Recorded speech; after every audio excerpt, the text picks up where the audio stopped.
ইরানে হামলার অনুমোদন দিল ট্রাম্প।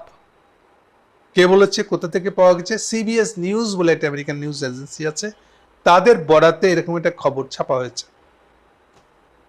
প্রথম রিয়াকশন হলো, খবরটা যেভাবে লেখা হয়েছে খবরটা সেরকমটা না। এটা খবরটা এইভাবে যদি পড়ি তাহলে মনে হবে অনুমোদন দিয়ে দিচ্ছে মানে এখন এই যে আমরা কথা বলতেছি এতে যুদ্ধ শুরু হয়ে গেছে, আমেরিকানরা যুদ্ধ লেগে পড়ছে, ইরানের বিরুদ্ধে 2-4টে বোমা নিশ্চয়ই এতক্ষণে মাইরা দিছে। সরি ভাই সাহেব, এই ধারণা সত্য নয়। এই হেডলাইনটা এটা হেডলাইনটা সেই ধরনের বিভ্রান্তি তৈরি করা একটা হেডলাইন হচ্ছে। এটা হয়েছে যে আমেরিকানরা একটা প্ল্যান করছে, যদি তারা ইসরায়েলের সাথে মিলে ইরানে হামলা দিতে যায় তাহলে কি করবে। তাহলে শর্ত, যদি সিদ্ধান্ত নিয়ে থাকে যে তারা